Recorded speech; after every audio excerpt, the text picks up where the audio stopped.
Amém, amém. 1, 2, som. Graça e paz a todos os que são salvos e amam a vinda do nosso Senhor Jesus Cristo. Amém. Já cantamos sobre isso hoje, né? Vamos lá. Vou pedir para você abrir aí a sua Bíblia ou ligar a sua Bíblia. Lá em Juízes.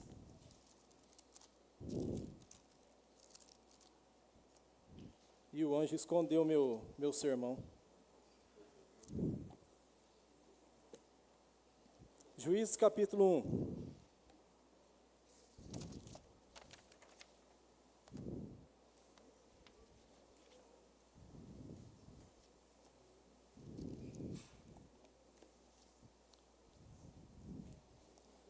O título dessa mensagem é Os que vencem as batalhas. Espero ser uma ferramenta de Deus para a sua vida nessa noite, para te animar, para te encorajar, sabendo que o Senhor tem pelejado as suas guerras. Amém? O Senhor tem pelejado as suas guerras. Juízes, lá no capítulo 1, a partir do versículo 1, a palavra de Deus diz: depois da morte de Josué, os filhos de Israel consultaram o Senhor, dizendo: quem dentre nós, primeiro, subirá aos cananeus para pelejar contra eles? Respondeu o Senhor: Judá subirá, eis que nas suas mãos entregarei a terra. Disse, pois, Judá a Simeão, seu irmão: sobe comigo a herança que me caiu por sorte, e pelejemos contra os cananeus, e também eu subirei contigo, a tua, que te caiu por sorte. E Simeão partiu com ele. Subiu Judá, e o Senhor lhe entregou nas mãos os cananeus e os ferezeus, e feriram deles em Bezeque 10.000 homens. Em Bezeque encontraram Adoni-Bezeque, e pelejaram contra ele, e feriram aos cananeus e aos ferezeus. Adoni-Bezeque, porém, fugiu, mas o perseguiram e, prendendo, lhe cortaram os polegares das mãos e dos pés. Então disse Adoni-Bezeque: 70 reis, a quem haviam sido cortados os polegares das mãos e dos pés, apanhavam migalhas debaixo da minha mesa. Assim como eu fiz, assim Deus me pagou. E o levaram a Jerusalém, e ali morreu. Como eu disse, o título dessa mensagem é Os que vencem as batalhas. Quem são as pessoas que vencem as batalhas? Quem são os homens e as mulheres que vencem as batalhas? Quando nós começamos a ler esse texto, nós vemos que Josué estava morto. Então era um período de transição para o povo de Israel. A primeira grande transição foi de Moisés para Josué. Mas os irmãos se lembram que Josué andava sempre junto com Moisés. Então essa transição, de certa forma, ela foi feita de uma forma, como eu posso dizer, de uma forma até racional. Havia alguém que caminhava junto com Moisés e que estava pronto a assumir o chamado de liderança do povo de Israel. Agora Josué morreu. Então se transiciona para um tempo onde os juízes vão governar a terra de Israel. E o tempo de juízes é um tempo de muito altos e baixos. Deus levanta juízes, os juízes vão, eles conseguem vencer seus inimigos, eles governam por um tempo, mas geralmente ali 30, 40 anos no máximo, a nação se corrompia novamente. Deus levantava outro juiz e eles viviam bem até um tempo, e de repente a nação entrava em apostasia e se corrompia novamente. Foi um tempo de muito altos e baixos, mas enfim, quando Josué morreu, então o povo foi consultar o Senhor, porque havia um povo que eles precisavam guerrear, que eram os cananeus. E então eles consultaram ao Senhor e perguntaram: quem subirá primeiro? Quem vai primeiro à guerra? Quem vai primeiro enfrentar esse inimigo? E o próprio Senhor Deus, ele deu a resposta. Deus falou o quê? Judá subirá primeiro.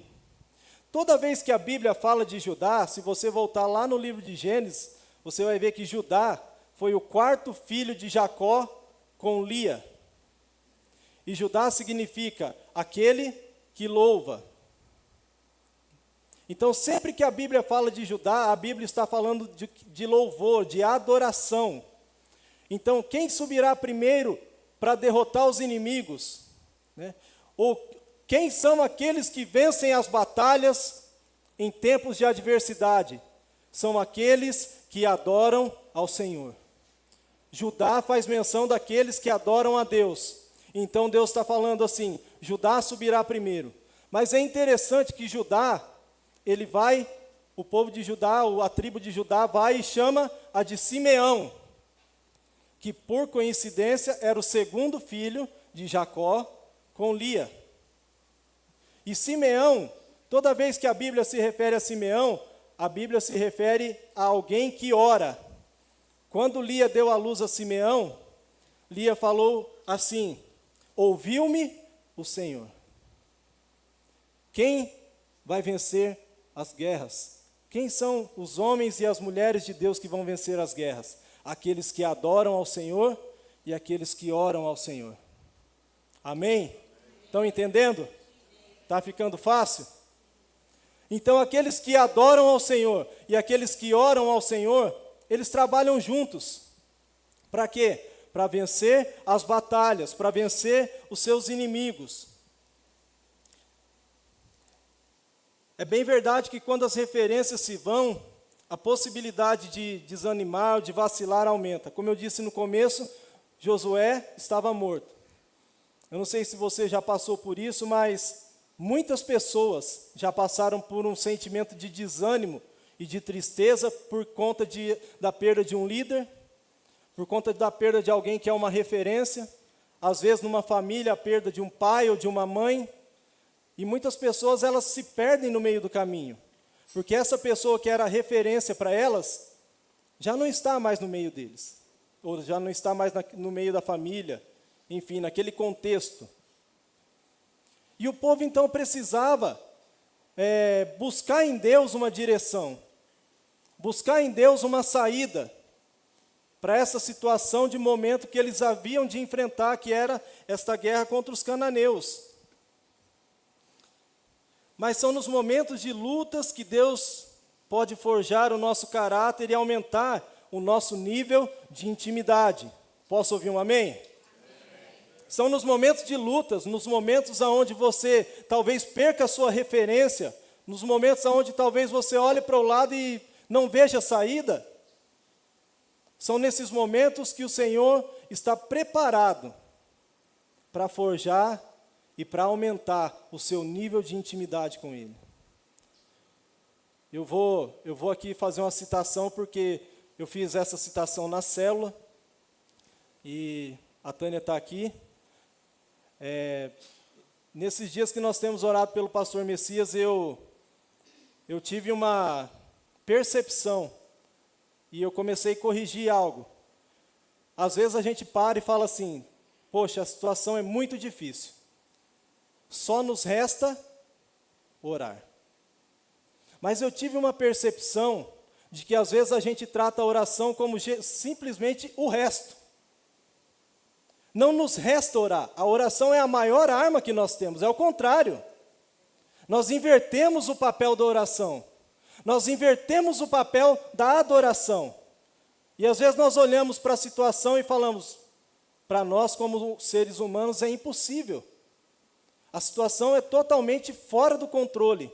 Então só nos resta orar. Não nos resta orar.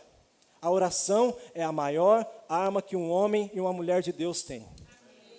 A adoração é a maior arma que um homem e uma mulher de Deus têm.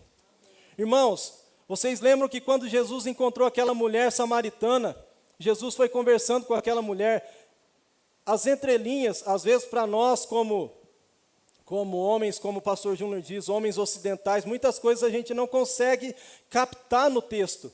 Mas a Bíblia diz que aquela mulher estava com um cântaro de água ao meio-dia na porta do tanque para buscar água. Ao meio-dia, à beira do tanque, nenhuma mulher você encontrava. Você só encontrava homens, porque era serviço do homem buscar água, ainda mais naquele horário. Jesus tem um diálogo com aquela mulher, e vocês conhecem a história, e a mulher fala assim, mas alguns dizem que nós devemos adorar nesse monte, e vocês, o que dizem? Jesus diz o que para ela? Olha, vai chegar um tempo em que nem nesse monte, nem em Jerusalém vocês vão adorar, mas vocês vão adorar o Pai em espírito e em verdade. A adoração, irmãos, isso aqui para mim é um aprendizado, tá? Para mim é um aprendizado. A adoração, ela quebra cadeias. Eu não sou perito em adoração. Talvez você se pergunte, mas se você não é perito, como você está pregando? Talvez eu esteja sendo a boca de Deus para ajudar a cada um de nós e também aprender como funcionar na adoração. A adoração em espírito e em verdade, ela não depende de música. A adoração em espírito e em verdade, ela não depende de um fundo musical, de um ambiente bonito. Você pode ver que na história, as pessoas que se prostraram e adoraram a Deus, elas talvez adoraram a Deus nos momentos mais terríveis de suas vidas. Nos momentos de maior dificuldade de suas vidas, elas se prostraram. Conheço pessoas que se prostraram no chão de um banheiro de hospital e adoraram a Deus porque não tinha mais solução. E Deus veio e fez um milagre. Pessoas que estão talvez visitando um parente, um amigo, um irmão em uma UTI e talvez se colocam ali em oração. Pessoas que talvez entram em um presídio e oram por pessoas que ninguém na sociedade dá valor. Eu conheço um rapaz que acho que eu contei um pouco da história dele, mas enfim, ele puxou alguns anos de cadeia por conta de crimes, de delitos. Esse rapaz ouviu o evangelho dentro da prisão, ele se converteu a Jesus Cristo. Hoje ele é capelão, ele dá aulas de inglês, de espanhol, ele se formou, se não me engano, em 3 faculdades e ele está fazendo a obra de Deus. Porque um dia alguém visitou aquela prisão, pregou o evangelho, adorou o Senhor e levou uma palavra de salvação para aquela pessoa. Para o nosso Deus nada é impossível. O nosso Deus não tem limites. Para o nosso Deus não há barreiras. Então quem subirá primeiro? Os adoradores e os intercessores. No momento de incerteza, quem vai se colocar à disposição para subir primeiro? Gente, uma coisa é certa. Por mais que alguns de nós, ou a maioria de nós, não ocupe espaços de liderança, cargos de gerência de liderança, mas todos nós temos um encargo espiritual sobre nossas vidas. Todos nós temos uma responsabilidade, seja ela com a nossa casa, seja ela com a nossa igreja, com o reino de Deus, com o lugar onde trabalhamos, todos nós temos um encargo.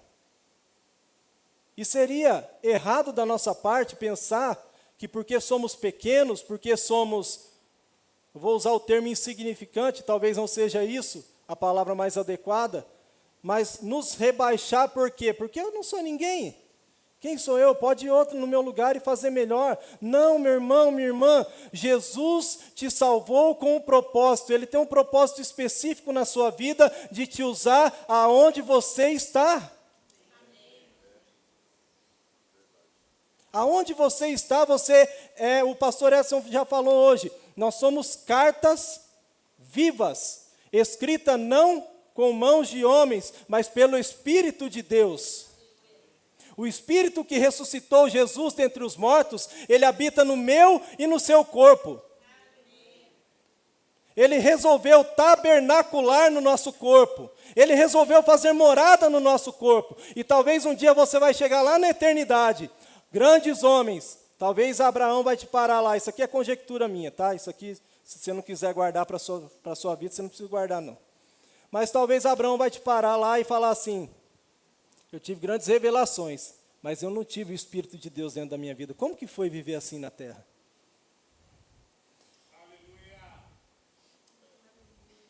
Nós temos o Espírito de Deus dentro de nós. O Espírito do Deus vivo habita dentro de nós.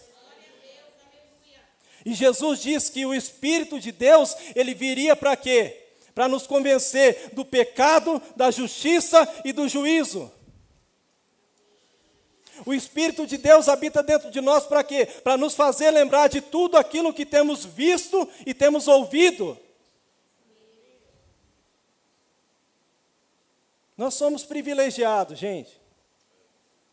Nós somos bem-aventurados, porque ter a presença do Deus vivo dentro de nós é a coisa mais especial que nós podemos carregar nessa terra.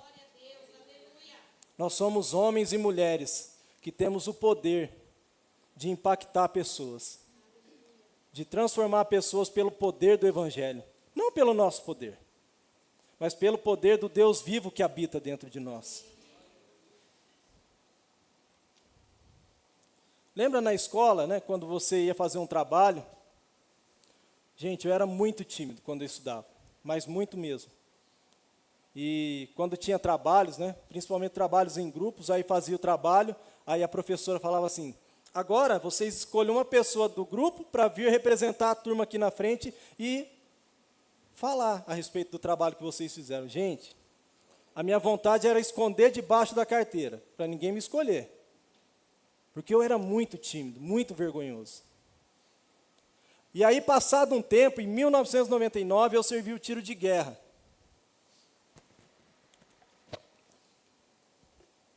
Eu era tão magro que, se colocasse eu e o fuzil do lado, você não sabia quem era eu e quem era o fuzil.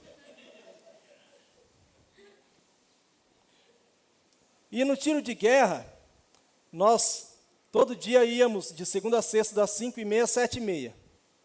E no sábado nós íamos das 14 às 18. Gente, para mim, das 14 às 18 no sábado, era terrível. Aquele sol de rachar, você com aquela farda quente e tendo que fazer ordem unida, essas coisas que o exército faz. E, de vez em quando, o que acontecia? O sargento elencava alguns milicos, né? O termo que a gente usava era milico, para fazer algum tipo de serviço, ou para prestar algum serviço para a comunidade. E, geralmente, esses serviços eram no sábado de manhã. E aí, o que acontecia? Ele falava assim, por exemplo, eu quero 10 soldados, sábado de manhã, 7 horas. A maioria não dava o nome. Por quê? Porque o pessoal gostava de ficar sexta-feira à noite festando, né? Então, como que ia chegar de madrugada em casa, só trocar a farda e ir para o tiro de guerra? Ninguém queria. E aí, quando falava assim, eu preciso de 10, eu era um dos primeiros. Aí eu levantava a mão e falava 021, que era o meu número, Medeiros. E ele marcava. Teve um dia que eram 10 pessoas que precisavam. Chegou no 7º, voluntário parou. Não tinha mais voluntário. Ele falou assim, se ninguém se voluntariar, eu vou escolher 3. Ninguém se voluntariou. Ele falou o número de 3. E aí ele falou assim, quem foram os 7 que foram voluntários espontâneos? Fique de pé. Aí nós ficamos. Isso era em outubro, mais ou menos. Ele falou assim, vocês 7, de hoje em diante, não vão mais tirar a guarda. Falei, ai, meu Deus. Eu nem era crente, mas acho que eu quase me converti aquele dia. Nunca mais vocês vão pegar a guarda. Eu falei, que é isso? Como é bom ser voluntário, né? Mesmo sem querer, como é bom ser voluntário. E aí, depois que terminou aquele expediente, vinham os amigos e falavam, nossa, você é sortudo, hein? Ah, mas você não dá o nome? Se você tivesse dado o nome, você tinha sido sortudo também, né? Mas eu fiquei muito feliz. E o que eu quero dizer com isso? Que ser substituto ou tomar a frente de alguma coisa nem sempre é fácil. Nem sempre é fácil substituir alguém. Nem sempre é fácil se voluntariar ou se colocar à disposição, principalmente em um momento, em um tempo em que você não tem disposição. Mas muitas vezes, eu estou falando agora de reino dos céus, muitas vezes, eu acredito que a maioria das vezes, o Senhor vai recompensar aqueles que se voluntariam. O Senhor vai abençoar. O escritor de Hebreus diz que o Senhor não é injusto para se esquecer da obra que os santos fizeram em seu nome e ainda fazem. O Senhor não é injusto, meus irmãos. Cada momento que você passou na presença de Deus, cada atitude que você teve se doando, nós cantamos aqui, essa é a nossa promessa, de gastar a nossa vida para fazer Jesus conhecido. Cada dia que você se entrega e faz o nome de Jesus conhecido, há algo sendo escrito lá no seu rol, no seu relatório, e Deus está endossando tudo aquilo que você está fazendo e falando, talvez no dia que você chegar lá perante Ele, Ele vai falar assim: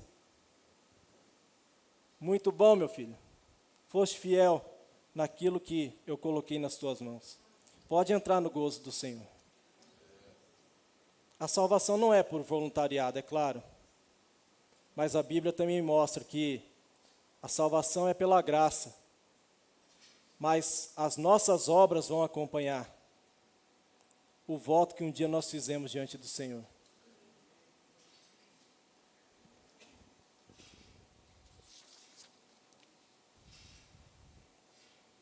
Um dos episódios mais conhecidos de vitória através da adoração e intercessão está em 2 Crônicas 20, eu quero que você abra lá, eu vou ler rapidinho aqui, para a gente ganhar um tempo, mas é importante esse texto, é um texto conhecido. 2 Crônicas 20, a partir do versículo 1. Depois disso, os filhos de Moabe e os filhos de Amon, com alguns dos meunitas, vieram à peleja contra Josafá. Então vieram alguns que avisaram a Josafá, dizendo: grande multidão vem contra ti da além do mar e da Síria. Eis que já estão em Azazon Tamar, que é em Gedi. Então Josafá teve o quê? Medo. Josafá teve medo e se pôs a buscar ao Senhor e apregoou o jejum em todo o Judá. Eu escrevi aqui: sentir medo é reconhecer a incapacidade própria para resolver. Adorar e interceder é reconhecer que somente o Senhor é soberano para resolver. A Bíblia diz que Josafá teve o quê? Medo. Mas se nós continuarmos lendo o texto, versículo 4 diz: Judá se congregou para pedir socorro ao Senhor. Também de todas as cidades de Judá veio gente para buscar ao Senhor. Irmão, tempo de aflição é uma bênção. Todo mundo busca Deus, não tem para onde correr. Pôs-se Josafá em pé na congregação de Judá e de Jerusalém, na casa do Senhor, diante do pátio novo, e disse: ah, Senhor, Deus de nossos pais, porventura não és tu Deus nos céus? Não és tu que dominas sobre todos os reinos dos povos? Na tua mão está a força e o poder, e não há quem te possa resistir. Josafá está adorando a Deus. Porventura, ó nosso Deus, não lançaste fora os moradores dessa terra de diante do teu povo de Israel, e não a deste para sempre, a posteridade de Abraão, teu amigo? Habitaram nela e nela edificaram um santuário ao teu nome, dizendo: se algum mal nos sobrevier, espada por castigo, peste ou fome, nós nos apresentaremos diante desta casa e diante de ti, pois o teu nome está nesta casa, e clamaremos a ti na nossa angústia, e tu nos ouvirás e livrarás.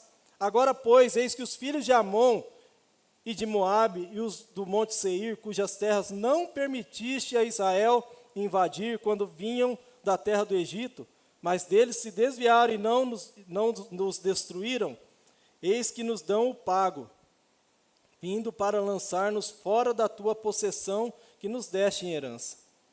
Ah, nosso Deus, acaso não executarás tu o teu julgamento contra eles? Porque em nós não há força para resistirmos a essa grande multidão que vem contra nós, e não sabemos o que fazer. Porém, os nossos olhos estão postos em ti.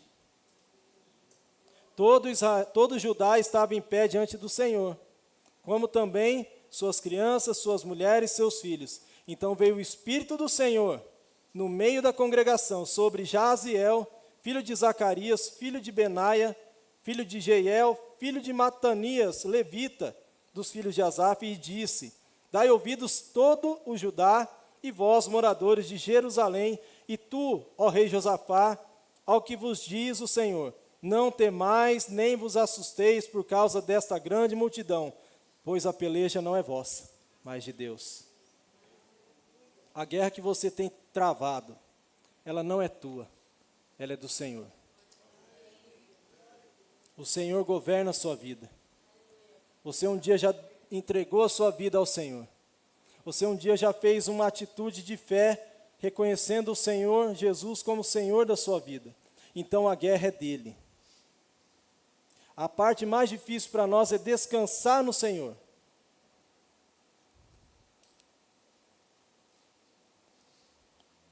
Amanhã descereis contra eles, e eis que sobem pela ladeira de Ziz. Encontrar-os-eis no fim do vale, defronte do deserto de Jeruel. Neste encontro, vocês não vão nem precisar lutar. Tomai posição, ficai parados e vede o salvamento que o Senhor vos dará, ó Judá e Jerusalém. Não temais, nem vos assusteis. Amanhã saí-lhes ao encontro, porque o Senhor é convosco. O povo, na verdade, Josafá levou o povo a orar e a adorar o Senhor. Josafá adorou o Senhor pela sua grandeza. Josafá sabia quem era o Senhor. E ele levou o povo a orar e a se consagrar ao Senhor. E o Senhor, claro que interviu. Irmãos, pode parar para notar.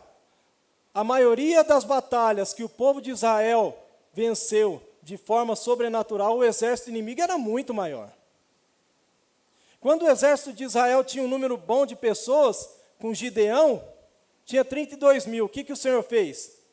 No final sobrou 300. Irmãos, se você for bom de matemática, a Ellen é boa de matemática, 300 para 32 mil não dá 1%.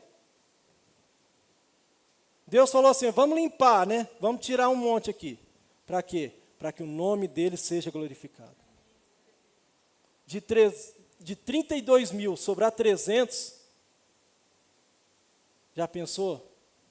Eu olharia para Deus e falar, o que o Senhor está aprontando, né? Tinha bastante gente, por que foi saindo todo mundo?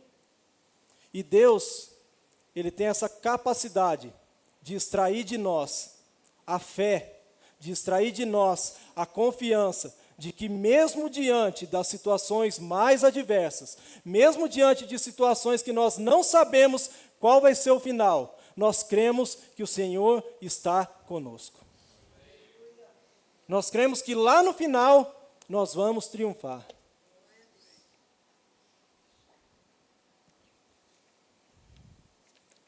A Bíblia fala de Adoni-Bezeque, no texto que nós lemos no começo. E esse homem era um homem carrasco, um homem mau. Ele era rei dos cananeus, e o que ele fazia? Ele derrotava, os cananeus derrotavam o exército dos inimigos, e ele fazia o quê? Capturava os reis inimigos, cortava os dedões das mãos e dos pés. E quando se corta o dedão dos pés, principalmente, perde-se o quê? A firmeza. Então esses homens não conseguiam mais se sustentar em pé. E eles faziam o quê? Eles ficavam comendo das migalhas que sobravam embaixo da mesa de Adoni-Bezeque. Tem situações que às vezes nós passamos, algumas áreas da nossa vida, que às vezes nós estamos comendo das migalhas que sobram. Mas o Senhor quer nos levar a comer do melhor dessa terra. O Senhor tem algo para nós, como filhos dele. Isaías 1,19 diz, se me obedecerdes, vocês comerão o melhor dessa terra. Se nós formos fiéis ao Senhor, Ele será fiel a nós. O apóstolo Paulo, escrevendo para Timóteo, ele fala isso, se com Cristo vocês sofrerem, com Cristo vocês serão glorificados. E ainda, Paulo diz ainda mais, ele fala assim, até que vocês não sejam fiéis, Ele vai permanecer fiel. Porque Ele não pode negar a si mesmo. A natureza de Cristo, Ele é fiel, Ele é justo, Ele é verdadeiro, Ele é soberano, Ele está no controle de todas as coisas. Ele está no controle da sua vida, da minha vida. Ele está no controle da nossa casa. Ele está no controle dessa igreja. Ele está no controle desta nação. Eu sei que você e eu olhamos para as situações e pensamos, aonde que vai dar isso? O Senhor está no controle.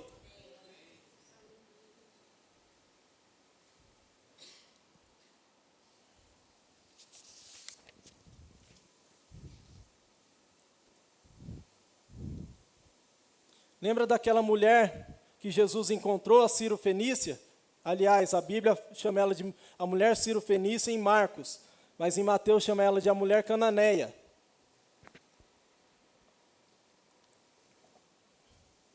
Coincidentemente, cananeia, como o Adonis Bezeque. Mas essa mulher chega diante de Jesus e ela fala o quê? Senhor, socorre a minha filha porque ela está terrivelmente endemoniada. Jesus aparentemente não socorreu aquela menina, ou aquele pedido daquela mãe. E Jesus continuou andando. Os discípulos se incomodaram e disseram, Jesus, despede ela para que ela não fique importunando. Jesus também não disse nada. E a mulher continuou indo. E a mulher chega diante de Jesus e suplica novamente. Mas Jesus diz algo para ela que parece pesado, mas Jesus diz assim, não é lícito eu tirar o pão dos filhos e dar para os cachorrinhos. Por quê? Porque uma pessoa, um homem, uma mulher cananeu, era uma pessoa fora da aliança com Deus. E a mulher surpreende Jesus porque ela diz assim, eu sei, Senhor, mas até os cachorrinhos comem das migalhas que caem da mesa do seu Senhor.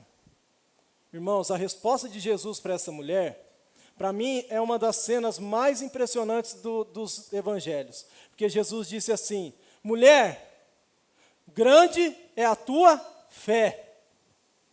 Pode ir, seja feito como você tem pedido. A sua filha estará curada. Poucos minutos antes, parecia que Jesus não estava dando atenção para a mulher. Poucos minutos depois, a mulher, em um espírito de adoração, de reconhecimento e de oração, ela reconheceu que Jesus era soberano e Jesus deu a cura daquela menina que ela tanto pedia. Irmãos, a nossa vida ela pode mudar eu não vou dizer no instalar de Deus, porque isso talvez seria muito místico, né? Talvez uma coisa muito... Mas, irmãos, do dia para a noite de Jesus, Deus pode fazer algo extraordinário acontecer na nossa vida. Do dia para a noite, talvez uma situação que você tem orado há 10, 20, 30 anos, pode vir à tona e acontecer. Do dia para a noite, a caneta do juiz que está parada lá, e você está esperando ele canetear para você receber aquele processo que está parado, Deus vai lá e move o trono, e o juiz assina. O nosso Deus é soberano. O nosso Deus está pronto para atender aqueles que o adoram, aqueles que o buscam em espírito e em verdade, aqueles que confiam no Senhor, independente do que for, independente das circunstâncias, independente das situações. Irmãos, olha para o cenário e você pensa assim, eu penso pelo menos assim, tá difícil as coisas, está complicado as coisas, mas o Senhor está no controle de todas as coisas. As coisas não vão fugir do controle do Senhor. E até que Ele venha, nós vamos como igreja cumprir o nosso papel e triunfar nessa terra. As portas do inferno não prevalecerão contra a igreja. Porta é mecanismo de defesa, não de ataque. Então as portas do inferno não prevalecerão contra um homem e uma mulher de Deus que oram, que jejuam, que buscam, que adoram ao Senhor.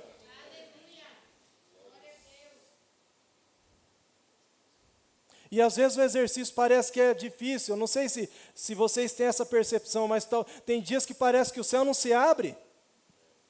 Tem dias que parece que a gente vai orar e não tem palavras. Parece aquela oração de refeição, né? 2 minutinhos, já não... Mas o que eu vou orar agora? Irmãos, uma arma poderosa. Abra a palavra. Não tem um texto específico, abra num salmo. Comece a ler o salmo e declarar aquele salmo. Comece a ler aquele salmo e orar aquele salmo. Teve um dia que eu estava lendo o Salmo 25, e aí eu comecei a escrever coisas no Salmo 25 como se eu estivesse transcrevendo o Salmo, mas para a minha vida. E eu achei aquilo interessante, porque foi uma experiência que Deus me deu. Eu tenho guardado o papel até hoje, dos versículos que eu transcrevi, como se eu estivesse escrevendo para mim mesmo. E você acha que aquelas coisas já se cumpriram? Ainda não. Mas eu tenho o direito de sonhar que elas vão se cumprir. Eu tenho o direito de acreditar que o meu Deus vai operar um dia e vai fazer as coisas acontecerem. Talvez você tenha orado por alguém. Talvez você já tenha gasto tanto tempo da sua vida orando por alguém e não tenha visto solução. O que eu posso te dizer? Não desista. Continue orando e adorando. Talvez você tenha uma causa que você fala assim, Deus precisa intervir e eu não tenho visto a mão de Deus. O que eu posso te dizer? Continue crendo no Deus poderoso. Continue crendo no Deus que abriu o mar vermelho. Quando Deus abriu o mar? Quando Ele disse para o povo, marche. Eu tenho esse problema, tá? Eu vou confessar para vocês, eu sou meio emperrado. Eu tenho dificuldade de dar o primeiro passo. Eu quero ver o mar aberto, mas eu tenho dificuldade de caminhar. Mas às vezes Deus precisa tirar a gente do comodismo ou do nosso natural e falar, caminha, saia, faça alguma coisa diferente, porque se não fizer nada diferente, vai ficar do jeito que está. Eu trabalho com um serviço que ele é rotineiro. Quando chega dia 10, eu tenho até um alívio. Falo, meu Deus, não tem folha para fechar, não tem nada para calcular, vai ser uns dias mais tranquilos. Mas de vez em quando aparece alguém com uma pergunta difícil. Alguém com uma situação difícil de resolver. E aí tira a gente do comodismo. Tira a gente do natural e coloca a gente numa situação, opa, vamos pensar, né, meu filho? Não é porque você não tem folha para fechar que você vai ficar aí, esperando chegar dia 20 de novo para começar a calcular a folha de novo.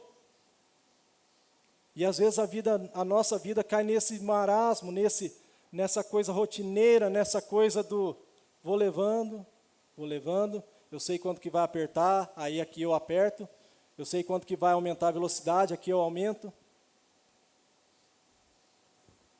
Eu desejo que Deus nos instrua a continuar crendo que a adoração e a oração são as maiores armas que nós temos como igreja.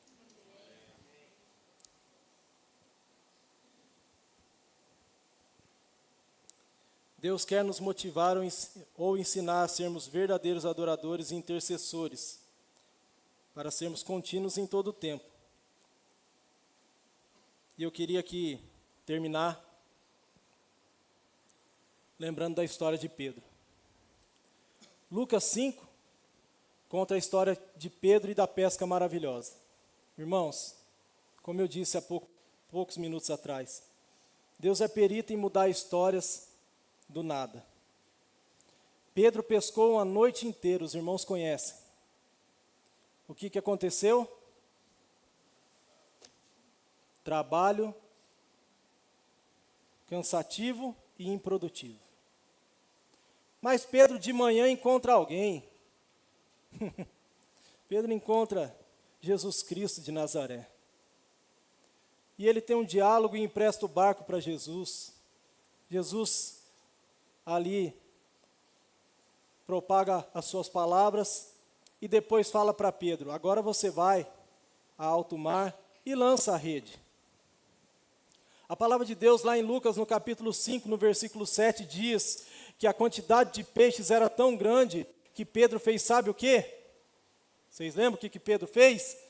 Ele chamou os companheiros do outro barco para fazer o quê? Repartir. Irmãos, Judá chamou Simeão e falou assim: sobe comigo para a guerra, porque essa peleja é minha, mas se você me ajudar nela, quando for a sua peleja, eu vou te ajudar também. Pedro fez a mesma coisa entre linhas. Pedro viu que aquela quantidade de peixes era muito. Para quem não tinha pescado nada a noite inteira, a Bíblia diz que os barcos estavam quase se afundando. Mas Pedro disse o quê? Venham, me ajude.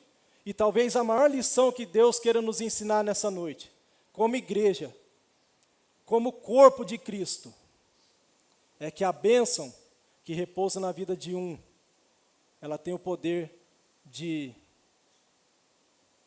incentivar, ela tem o poder de nos fazer acreditar que Deus está conosco, operando, e nós temos que nos alegrar com as bênçãos que Deus tem derramado no nosso meio.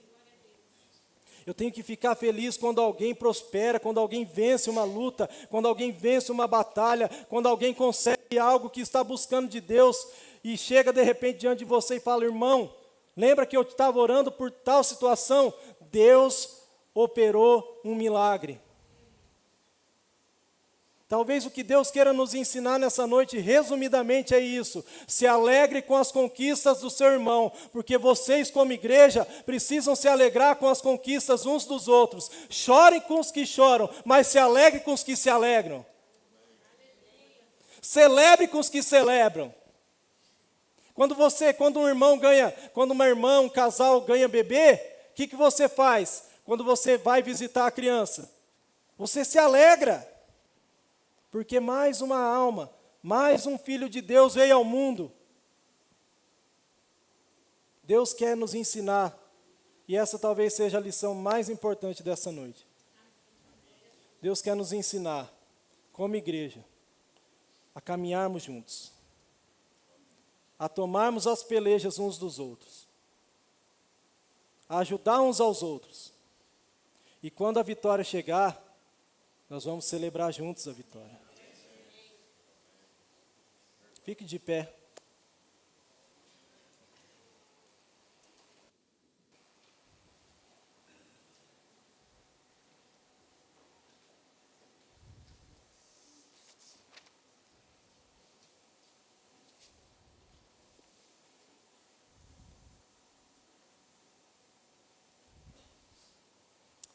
Vamos orar.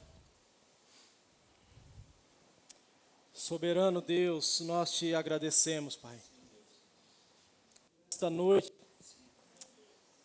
pela Tua palavra, Senhor, pelos louvores que cantamos, Senhor, por esse momento especial de estarmos aqui como igreja, Deus.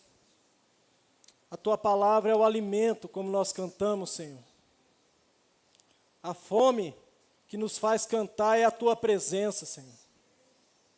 A vontade de estarmos aqui é pela Tua presença, Senhor.